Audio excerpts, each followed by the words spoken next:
আজকে আমি symbolic লজিকের rules of inference বা অনুমান বিধি নিয়ে একটু কথা বলবো।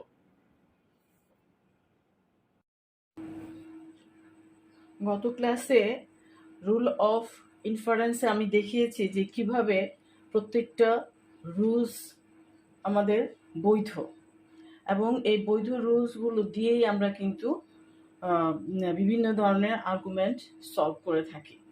আজকে আমি আর একটা একটু দেখাবো আপনাদেরকে একটু বোঝানোর জন্য।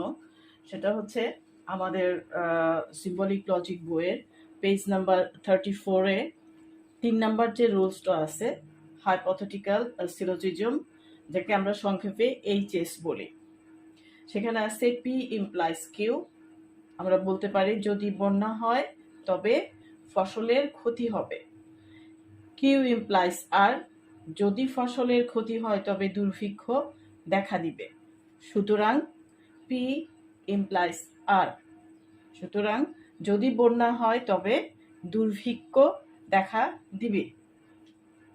এখন বৈধতা প্রমাণ করার যে নিয়ম আমরা সেটা জানি। আমরা কি করব, এই আর্গুমেন্টটাকে এভাবে লিখে নেব যে এর প্রতিবর্তী প্রাকল্পিক বচনাকার হলো, আমরা এটাকে সাজিয়ে ফেলবো যে, এবং নিয়ম অনুযায়ী আমি গত ভিডিওতে বলেছি যে প্রত্যেকটা আশ্রয় বাক্যকে ডট দিয়ে সংযুক্ত করব এবং সিদ্ধান্তকে ইমপ্লাইজ দিয়ে সংযুক্ত করব। তাহলে আপনারা দেখেন এখানে পি ইমপ্লাইজ কিউ ডট দিয়ে সেকেন্ড প্রেমিসকে সংযুক্ত করা হয়েছে এবং যথারীতি ফার্স্ট ব্র্যাকেট এবং সেকেন্ড ব্র্যাকেট ইউজ করা হয়েছে, এবং ফাইনালি কনক্লুশনকে ইমপ্লাইজ দিয়ে সংযুক্ত করা হয়েছে। এখন আমরা জানি উপাদান ও বচনের উপরে আমাদের সারি কতগুলো হবে সেটা নির্ভর করে। তাহলে এখানে আমরা কিন্তু পি কিউ আর তিনটা উপাদান বচন দেখতে পাচ্ছি। তাহলে 2 into 2 into 2 is equal to 2 দুগুণে 4, 4 দুগুণে 8টা সারি হবে আমাদের, রাইট?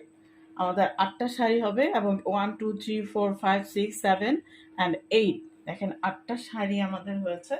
এবং রোকে বোঝানোর জন্য বা কলামকে বোঝানোর জন্য আমরা 1 2 3 4 দিয়ে ইন্ডিকেট করেছি। আপনারা এখন আসেন যথারীতি, আমি নিশ্চয়ই জানি আপনারা ইদানিং অনেক কিছু শিখে ফেলছেন। তাহলে আমরা কি করেছি, পি কিউ আর এর মানগুলো বসিয়ে ফেলেছে। এরপরে আমাদের কাজ কি, যেহেতু আমাদের পি কিউ আর তিনটা উপাদান বচন আছে, আমরা তিনটা উপাদান বচনকে আগে বুঝিয়ে ফেললাম, তাদের মান বসিয়ে ফেললাম। দেন আমরা 4 নম্বরে কি আসলাম, পি ইমপ্লাইজ কিউ।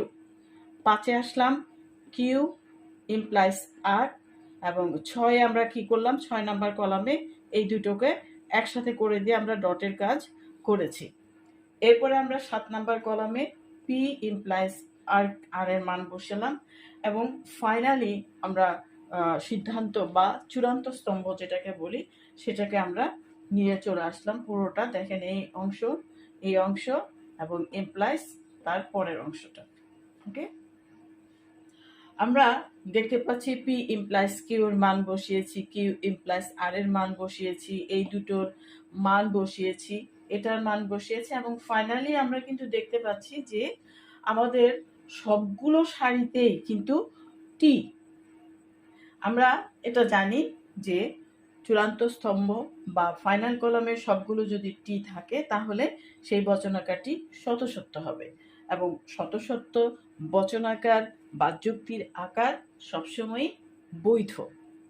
তাহলে আজকের ভিডিওতে আমরা কি দেখলাম, যে রুলস অফ ইনফারেন্স যে আছে সেগুলো প্রত্যেকটি বৈধ ন্যায়াকার, এবং এই রুলগুলো দিয়েই কিন্তু আমরা সব ধরনের আর্গুমেন্টসগুলো সলভ করব।